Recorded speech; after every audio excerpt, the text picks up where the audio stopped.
बिस्मिल्लाहिर्रहमानिर्रहीम। अस्सलामु अलैकुम। My name is Ali Raza and welcome to Pen Gravity. इस लेक्चर के अंदर हम करेंगे जो हमारा टुडे डॉन न्यूज़पेपर है उसके ओपिनियंस का analysis with practice question and today is 9 नवंबर 2024। शुरू करने से पहले आज ही बता देता हूँ बेटा, संडे ऑफ रहेगा। कमेंट करके ये ना कहिएगा कि सर संडे का लेक्चर नहीं आया। और आपको पता है पूरा वीक इतना बिजी गुजरता है, तो कम से कम एक दिन तो रेस्ट बनती है ना, वो आपने खुद पढ़ना है। बहरहाल ये है आपका जो टुडे डॉन न्यूज़पेपर है उसके एडिटोरियल्स और ओपिनियंस वाला पेज। और इस लेक्चर में आपके साथ डिस्कस करूंगा 1, 2 एंड 3। ये तीनों के तीनों जो आपके एडिटोरियल्स हैं इनका एनालिसिस करूंगा। बाकी बेटा ये जो आपका रह गया ओपिनियन वाला पोर्शन, जिसके अंदर 4 ओपिनियंस हैं, यानी कि 1, 2, 3 एंड 4। समझ लें 4 ऐसे हैं मुख्तलिफ डिमेंशंस के अंदर। तो बेटा इसका लेक्चर भी इसी तरीके से आपको डिलीवर किया जाता है, लेकिन इस पोर्शन के लेक्चर के लिए आपको रजिस्ट्रेशन रिक्वायर्ड होगी। उसके लिए ये व्हाट्सअप नंबर है, आप लोग इससे फोकल पर्सन से रब्ता कर सकते हैं और अपनी रजिस्ट्रेशन करवा सकते हैं। बाकी आप हमारी वेबसाइट को भी विजिट कर सकते हैं, वहां पर रिकॉर्डेड लेक्चर्स पड़े हुए हैं। जनवरी से ऑनवर्ड ये जो है सारा मामला चल रहे हैं हमारे, ये सारे महीनों के लेक्चर्स अवेलेबल हैं। अब यहाँ पर जो तो हमारे पुराने स्टूडेंट्स हैं वो 1-2 मिनट जो मैंने यहाँ पर बातें करनी है कि ये एडिटोरियल्स ओपिनियंस का हम इस्तेमाल कहाँ कहाँ करेंगे, तो आप लोग बेटा इस सेक्शन को स्किप कर सकते हैं। आप डायरेक्ट डिस्क्रिप्शन में जाएं, वहाँ पे लेक्चर जो है उसकी पीडीएफ भी पड़ी है और 3 चैप्टर्स भी बना दिए गए हैं। तो आप ये 2-3 मिनट जो है इसको स्किप कर सकते हैं और डायरेक्ट अपना लेक्चर सुन सकते हैं। तो जो नए बच्चे हैं वो मेरी बात सुन लें 2-3 मिनट के लिए, ताकि उनको आइडिया हो जाए कि हम किस तरीके से काम करवा रहे हैं और किस तरीके से ये लेक्चर्स उनकी हेल्प करेंगे। तो बेटा ये जो एडिटोरियल्स और ओपिनियंस वाला पेज होता है ना, यही एक न्यूज़पेपर को दूसरे न्यूज़पेपर से डिफरेंट बनाता है। बाकी पूरे के पूरे न्यूज़पेपर के अंदर जो खबरें लिखी होती हैं वो आप टीवी पर खबरें सुन लें, ये यहाँ से पढ़ लें, एक ही बात है। ठीक हो गया। तो ये जो होती है ना, ये क्रिएटिविटी वाला पोर्शन होता है। ठीक है। बहरहाल ये आपकी मदद कहाँ करेगा, सीएसएस हो, पीएमएस हो, सिविल जज का पेपर हो या कोई भी कंपटीटिव एग्जाम्स हो, उसमें आपकी इंग्लिश ऐसे में ये हेल्प करेगा। सीएसएस का जो करंट अफेयर का पेपर है वहां पर, पाकिस्तान अफेयर के पेपर्स में, सोशल साइंसेस के जो आपके ऑप्शनल सब्जेक्ट्स हैं, इंटरनेशनल रिलेशंस हो गया, इंटरनेशनल लॉ हो गया, पॉलिटिकल साइंस हो गया, इंडो पाक हिस्ट्री हो गया, यूएसए हिस्ट्री हो गया, जेंडर स्टडी हो गया, and there are many subjects जो कि सोशल साइंसेस के हैं। उनके जो जर्नल कैटेगरीज के जितने भी आपके टॉपिक्स होंगे उन सब में ये डाटा इस्तेमाल होगा। और सबसे बढ़कर ये आपकी क्रिटिकल अप्रोच को डेवलप करेगा और आपकी आर्गुमेंट बिल्डिंग अप्रोच को भी डेवलप करेगा। ऐसे राइटिंग बेटा ये पेपर आप आराम से पास कर लेंगे, लेकिन इंग्लिश ऐसे जो है इसके लिए आपको डाटा तो इन लेक्चर से मिल जाएगा, एडिटोरियल से और ओपिनियन से, लेकिन इसको पास जो है वो करने के लिए आपको राइटिंग प्रैक्टिस करनी पड़ेगी। बगैर राइटिंग प्रैक्टिस के आप ये पास नहीं कर सकते। और इसके लिए भी हमारा जो है रजिस्ट्रेशन ओपन है, इसी नंबर पे आप व्हाट्सएप करके रजिस्ट्रेशन करवा सकते हैं, जिसके अंदर आपको टॉपिक दिया जाता है, उस टॉपिक को आप लिखते हैं, वापस भेजते हैं, टीचर उसको चेक करके रिकॉर्डेड फीडबैक के साथ टीचर आपको वापस भेजता है।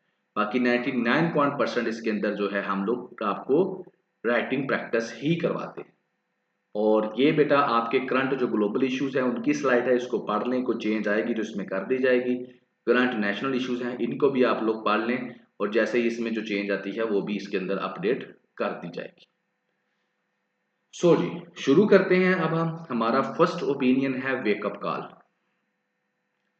ये ऐसा ये ऐसा एडिटोरियल है ना जिसको सुनने के बाद आपको पाकिस्तान के अंदर जो ह्यूमन राइट्स है ना वो बिल्कुल क्लियर हो जाएगा। आप किसी भी टॉपिक के अंदर जब ह्यूमन राइट्स के बारे में लिखना शुरू करेंगे ना, तो वो सारे के सारे पॉइंट्स इसके अंदर मौजूद हैं। इन्हीं पॉइंट्स को आप इस्तेमाल करते हुए अपनी बात जो है उसको प्रूव कर सकेंगे। ठीक है। तो बेसिकली ये ह्यूमन राइट्स को डील करेगा। ठीक है। और इसके अंदर आखिर लिखा क्या है, तो इसमें बेटा बेसिकली जो यूनाइटेड नेशंस की ह्यूमन राइट की कमेटी है ना, उसने पाकिस्तान को डांटा है।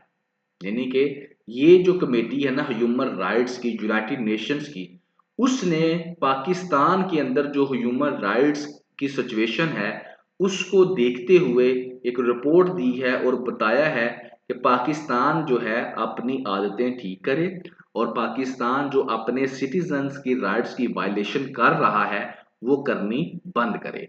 और साथ में इस कमेटी ने ये भी बताया है कि किस किस एरिए में क्या क्या ह्यूमन राइट्स की वायलेशन पाकिस्तान में हो रही है।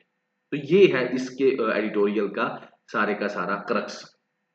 तो बात इस तरह से राइटर शुरू करता है कि ह्यूमन राइट्स जो United Nations human right committee है उसने एक क्लियर मैसेज पाकिस्तान की गवर्नमेंट को भेजा है और उसमें ये कहा है क्योंकि तुम पाकिस्तान कंट्री जो है पाकिस्तानी जो स्टेट है इसने जितने भी इंटरनेशनल जो भी एग्रीमेंट्स हैं वो उनको साइन किया हुआ है। सिविल और पॉलिटिकल राइट्स के जितने एग्रीमेंट्स हैं उनको साइन किया हुआ है, जैसे universal declaration of human rights को साइन किया हुआ है।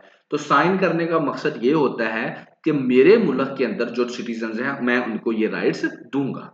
ठीक है, तो इस चीज को देखते हुए इसने कहा है कि तुमने साइन तो कर लिया है लेकिन ह्यूमन राइट्स की जो कंडीशन पाकिस्तान के अंदर है वो बड़ी ही खराब है। ठीक है, अब इससे पहले कि मैं आगे आपको बताऊं कि खराब स्टेट कैसे कैसे ह्यूमन राइट्स की कंडीशन खराब है, कौन कौन से ह्यूमन राइट्स की वायलेशन हो रही है पाकिस्तान में, यहां पर मैं एक चीज छोटी सी एक्स्ट्रा ऐड करना चाहूंगा और वो है जैसे अफगानिस्तान। ठीक है, अफगानिस्तान के अंदर वुमेन राइट्स को लेकर आपको पता है काफी दुनिया बोलती है कि वो लड़कियों को एजुकेशन नहीं दे रहे, अर्ली चाइल्ड मैरिजेस हो रही हैं, फ्रीडम टू एक्सप्रेशन नहीं है। लेकिन अफगानिस्तान जो है मुख्तलिफ किस्म के ये जो एग्रीमेंट्स है उनका सिग्नेचरी नहीं है, इसलिए उसको उनको फर्क नहीं पड़ता। ठीक है, आप सिग्नेचरी हैं आपको फर्क पड़ता है। फर्क कैसे पड़ता है बेटा, जब आपने लोन लेना है पैसे लेने हैं तो आपने इन्हीं के थ्रू लेने हैं, इन्हीं ऑर्गेनाइजेशंस के थ्रू लेने हैं, तो इन ऑर्गेनाइजेशन की फिर आपको बातें भी माननी पड़ती हैं। ठीक हो गया, सादा एंड टू द पॉइंट आपको मैंने बता दिया। अब मैं आपको बताता हूं कि कौन कौन से ह्यूमन राइट्स की वायलेशंस हो रही हैं जो इस कमेटी ने हाईलाइट की है कि पाकिस्तान में इस चीज को देखो। तो नंबर वन बड़ा ही अहम चीज मिलिट्री कोर्ट्स का उसने कहा है। उसने कहा है कि पाकिस्तान के अंदर कई मिलिट्री कोर्ट्स ऐसी हैं जो कि सिविलियंस का ट्रायल कर रही है। हालांकि मिलिट्री कोर्ट सिर्फ मिलिट्री वालों के लिए बनाई जाती हैं, तो ये चीज बिल्कुल अगेंस्ट द जो है ना सिविलियन राइट्स के बिल्कुल अगेंस्ट है। क्योंकि इससे एक तो राइट टू फेयर ट्रायल जो हमारे कॉन्स्टिट्यूशन के अंदर मौजूद है, फंडामेंटल राइट्स जो है इसकी वायलेशन होती है, ये राइट टू फेयर ट्रायल फिर नहीं रहता। तो और दूसरी चीज ये है कि इसकी वजह से जो एस्टेब्लिशमेंट है वो सिविलियन स्फेयर के अंदर उसकी मुदाखलत बढ़ती जा रही है। तो एक चीज तो उन्होंने मिलिट्री कोर्ट्स को लेकर पाकिस्तान की गवर्नमेंट को वार्निंग दी कि इनकी जो मुदाखलत है सिविलियन एरियाज के अंदर इसको खत्म किया जाए। ठीक है, सिविलियंस का ट्रायल मिलिट्री कोर्ट्स में नहीं किया जाए, दैट इज राइट्स की वायलेशन, ह्यूमन राइट्स की वायलेशन। एक चीज। दूसरी चीज उसने कहा है कि ये जो तुम लोगों ने 26th कॉन्स्टिट्यूशनल अमेंडमेंट जैसे की है ये तरीकाकार जो है ये ट्रांसपेरेंट नहीं है।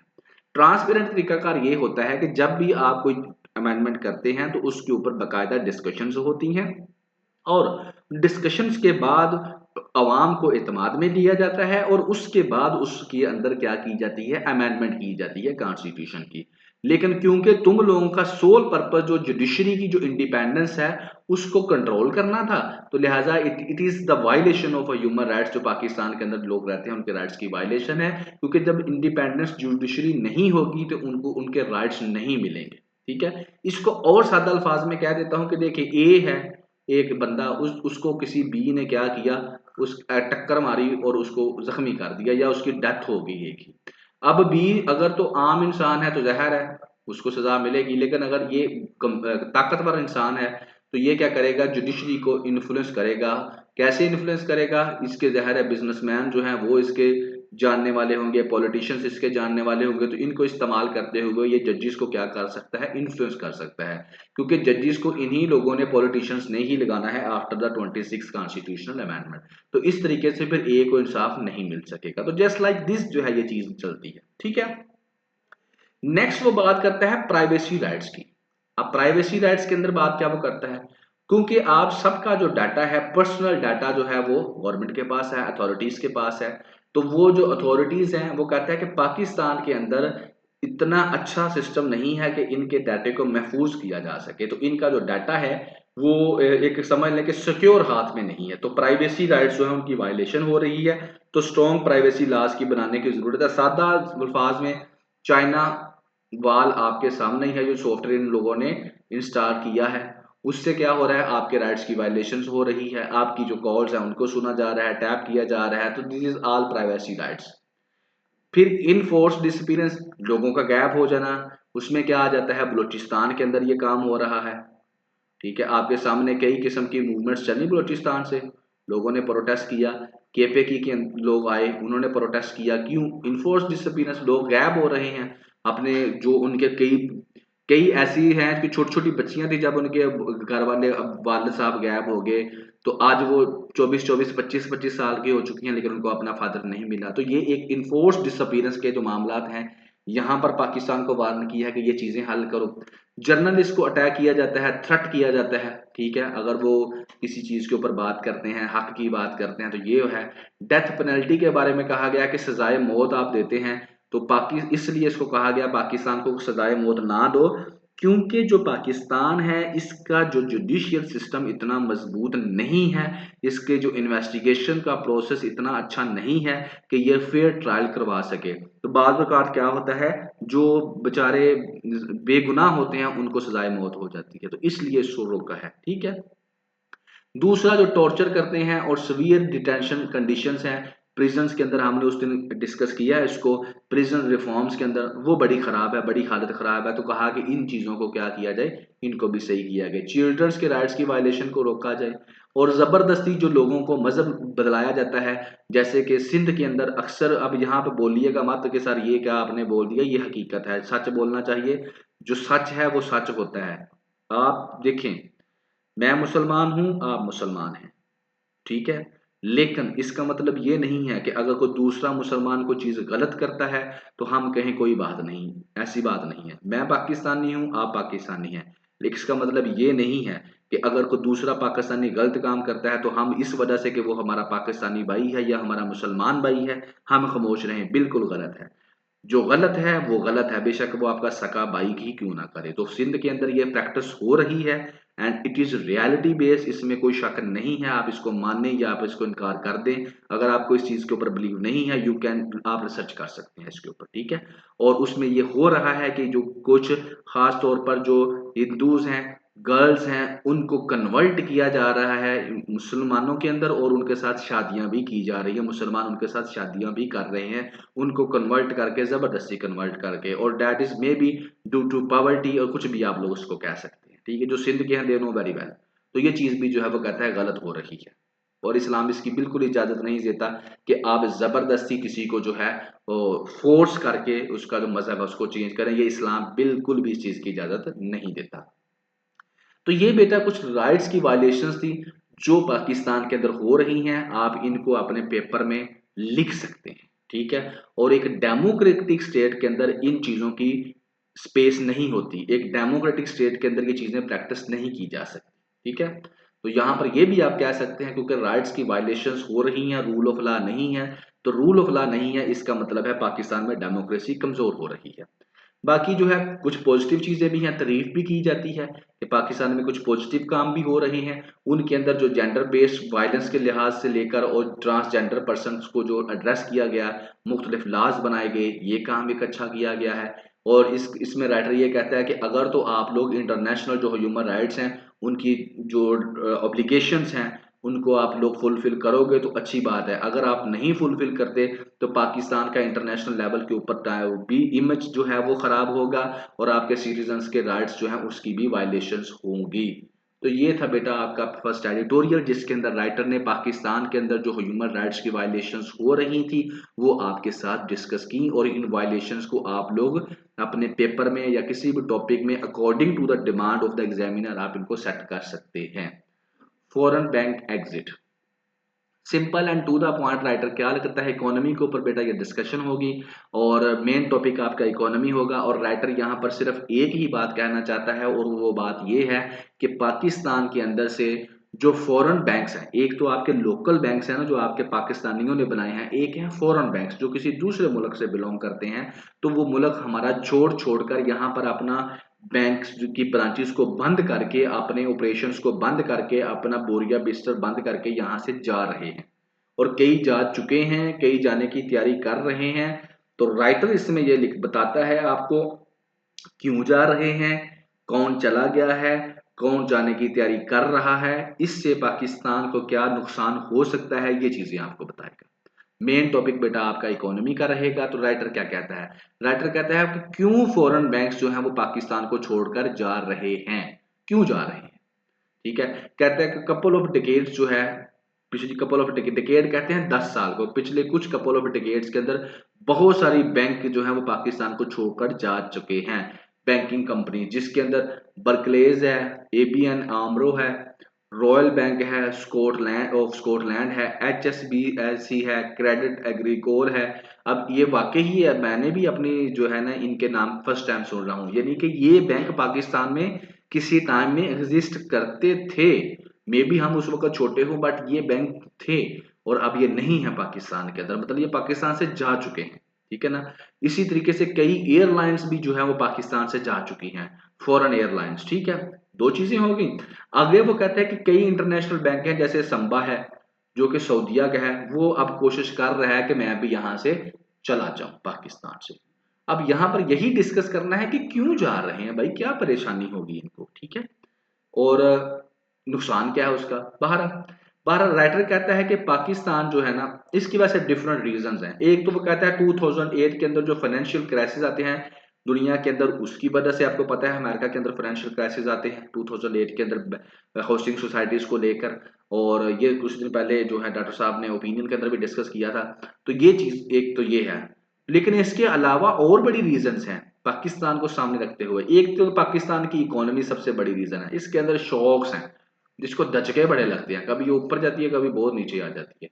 एक तो ये है करेंसी डिप्रेशन, यही है, बड़ी स्पीड से करेंसी जो है इसके नीचे गिरती है, रिस्ट्रिक्शन। और दूसरा ये है कि आप देखें, ये हमारा अभी पर्सनल एक्सपीरियंस भी हुआ है कि अगर आप पाकिस्तान से किसी को बाहर अमाउंट को भेजना चाहते हैं ना, तो आप जो है नहीं भेज सकते एक लिमिट से ज्यादा, और लिमिट भी छोटी सी है। बहुत ज्यादा पैसे आप पाकिस्तान से किसी दूसरे मुल्क में ट्रांसफर नहीं करवा कर सकते। एक ये बड़ा मसला था। तो बैंक्स के ज़ाहिर है शेयर होल्डर्स होते हैं, इन शेयर होल्डर्स को प्रॉफिट जो है वो आपने ट्रांसफर करना होता है, तो वो नहीं करने दिया जाता था। फिर इनकंसिस्टेंट पॉलिसीज हैं, यानी कि कभी आया जो नया आती है गवर्नमेंट वो नई पॉलिसीज बना देती है, और एक एक गवर्नमेंट ने तीन तीन चार चार दफा पॉलिसीज चेंज होती हैं।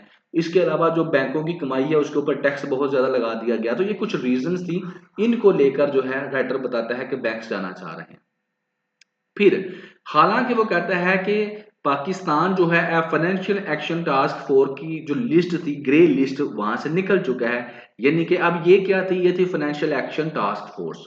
इसका काम है कि टेररिज्म को फाइनेंसिंग जो हो रही है जिन मुल्कों के अंदर उनको, और जिन मुल्कों से जो है मनी लॉन्ड्रिंग हो रही है उनको क्या करना, वो उनको चेकआउट करना। तो पाकिस्तान को ग्रे लिस्ट में डाला हुआ था, लेकिन पाकिस्तान को नो डाउट क्लियर चिट मिल गई है, ग्रीन चिट मिल गई है। लेकिन इसके बावजूद जो मनी लॉन्ड्रिंग को लेकर और टेररिज्म को लेकर जो पाकिस्तान के अंदर बैंक काम कर रहे थे, उनको काफी किस्म की रिस्ट्रिक्शंस का या सामना करना पड़ता था, कि अभी भी उनका चेक एंड बैलेंस रखा जाता था। तो एक रीजन ये भी है। कहते हैं कि पिछले कुछ सालों के अंदर पाकिस्तान के अंदर जो है ना, जो क्लाइमेट है ना बिजनेस का, वो बहुत खराब हुआ, कारोबार बड़ा तबाह हुआ है, इकोनॉमिक कंडीशंस बड़ी खराब हो गई हैं।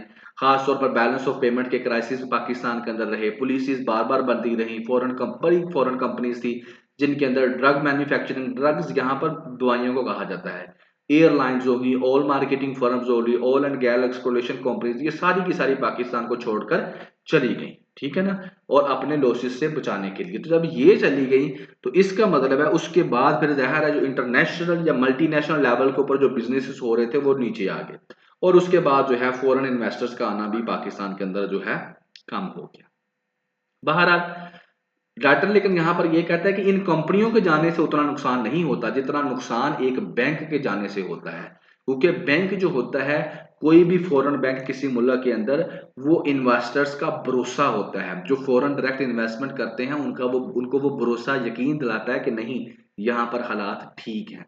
तो इसलिए किसी बैंक का जाना किसी भी बड़ी कंपनी के जाने से ज़्यादा नुकसानदेह है। तो ये पाकिस्तान की इकोनॉमी को ये भी नुकसान हो रहा है कि पाकिस्तान की जो गवर्नमेंट है उसकी नॉन सीरियस एटीट्यूड की वजह से पाकिस्तान की इकोनॉमी के क्राइसिस जो हैं वो बढ़ते जा रहे हैं और पाकिस्तान से जो फॉरेन बैंक्स हैं वो भी एग्जिट करते जा रहे हैं। तो ये इकोनॉमी के पर्सपेक्टिव में ये चीज़ थी।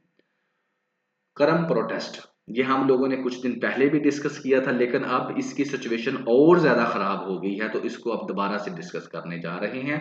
राइटर ने इसको लिखा है, इसके अंदर राइटर ने सिक्योरिटी को, ये आपका मेन टॉपिक सिक्योरिटी का रहेगा। तो खुरम के अंदर क्या हो रहा है, प्रोटेस्ट कर रहे हैं कौन, पीपल, वहां के सिटीजन वो प्रोटेस्ट कर रहे हैं। क्यों प्रोटेस्ट कर रहे हैं, गेम शुरू करने से पहले, एडिटोरियल डिस्कस करने से पहले बता देता हूँ। ये समझ लें कि एक सड़क है और ये करम है एजेंसी, ये इस सड़क के थ्रू जो है पाकिस्तान से मिलते हैं। अब ये सड़क जो है इसको बंद कर दिया गया है, तो लोग यहाँ पर रुक गए हैं अपने घरों में, ठीक है। उनकी जो है रोजमर्रा के जो काम है वो रुक गए हैं, एजुकेशन, हेल्थ, रोजगार। तो लोग अब प्रोटेस्ट करना शुरू हो गया है कि ये जो सड़क है, ये रोड है, इसको ओपन किया जाए। अब इसको ओपन क्यों नहीं किया जा रहा, इसको ओपन इसलिए नहीं किया जा रहा कि इस इलाके के अंदर दो तीन रीजंस बता रहे हैं। नंबर वन क्या है कि इन इलाकों के अंदर जो है जब आप लोग ट्रैवल करते हो तो प्रोटेस्ट, सॉरी, जो मिलिटेंट्स हैं वो आपके ऊपर अटैक कर देते हैं और आपका मर्डर कर देते हैं। तो एक तो होगी सिक्योरिटी की प्रॉब्लम। दूसरा वो कह रहा है कि यहाँ पर कुछ जो ट्राइब्स हैं, क्योंकि ये ट्राइबल एरिया है ना, ट्राइब्स की आपस में जमीन को लेकर क्या है, लड़ाई झगड़ा हो रहा है। तो उस लड़ाई झगड़े के अंदर ये जो आप है ना, ये आप भी रगड़ा में आ सकते हैं। तो लिहाजा इस सिक्योरिटी कंसर्न की वजह से इसको नहीं खोला जा रहा, और जिसकी वजह से वहां के लोग जो है वो डिस्टर्ब हो रहे हैं और अब वो प्रोटेस्ट कर रहे हैं। ठीक है जी। अब मैं आपको आगे इसकी डिटेल बताता हूँ। तो पहले कुरम एजेंसी, कुरम का इलाका जिसकी हम बात करने जा रहे हैं बेटा, ये है कबायली इलाका। जब फाटा होता था ना, जिसको अब आपने फेडरली एडमिनिस्ट्रेटिव ट्राइबल एरियाज, जिसके अंदर जो है तकरीबन 7 एजेंसीज होती थी, 1 2 3 4 5 एंड 6 एंड 7। लेकिन अब यह कॉन्स्टिट्यूशनल अमेंडमेंट के बाद इसको केपीकी का हिस्सा बना दिया गया है। लेकिन बहरहाल हम इस करम एजेंसी की बात कर रहे हैं। यहाँ पर बेटा ये अफगानिस्तान है, इसके बॉर्डर के ऊपर है। तो यहाँ पर ये मसला मसाइल जो है बना है। यहाँ से अगर आप देखें तो ये करम एजेंसी ये वाली है और साथ में ये अफगानिस्तान है। तो अब यहाँ पर राइटर जो मैंने आपको बात बताई उसी के तब बताता है, ट्राइबल डिस्ट्रिक्ट है, लोग वहां पर गलियों में निकल आए हैं सिक्योरिटी की वजह से और फ्रीडम ऑफ मूवमेंट की वजह से। ये दो चीजों की वजह से लोग चाहते हैं कि हमें सिक्योरिटी मिले और हम फ्रीली मूव कर सकें। अब हुआ क्या है, हुआ ये है कि थल पारा चिनार जो रोड है उसको बंद कर दिया है पिछले 3 हफ्तों से। ऑफिशियल्स कह रहे हैं कि क्यों रोड को क्लोज किया है, सिक्योरिटी कंसर्न की वजह से इसको क्लोज किया हुआ है। उसमें क्या क्या है, एक तो जो ट्राइबल्स है ना, उनकी सेक्टेरियन क्लैशेस आपस में है, फिरके वारियत है, जिसकी वजह से जो कबीले हैं एक दूसरे से लड़ रहे हैं। दूसरा जमीन का भी मसला है, ठीक है। तीसरा वहां पर जो आम मिलिटेंट्स है ना इस एरिया के अंदर, वो भी मौजूद हैं। तो इन तीनों की वजह से जो भी वहां इस सड़क के ऊपर लोग ट्रैवल करते हैं उनको उनकी जान को खतरा है। तो लिहाजा जो ऑफिशियल्स हैं उन्होंने ये सड़क बंद करके रखी हुई है। बहरहाल जुलाई से कहता है, इसके बावजूद जुलाई से तकरीबन 80 से ज्यादा लोग जो है वो मारे जा चुके हैं वहां पर, ठीक है ना।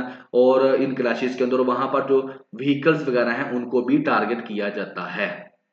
अच्छा, अब ये सड़क बंद कर दी, लोग जो हैं वो रोड बंद होने की वजह से, इनसिक्योरिटी की वजह से रोड तो बंद कर दिए, लेकिन लोगों को अब क्या नुकसान हो रहा है, फूड और मेडिसिन की शॉर्टेज हो गई है वहां पर लोगों को। एजुकेशन और इकोनॉमिक एक्टिविटी बिल्कुल बंद होकर रह गई है। यानी कि समझ लें कि आपको आप घरों में बैठ कोरोना, जिस तरह कोरोना में हुआ था वो हाल उन लोगों का हो गया।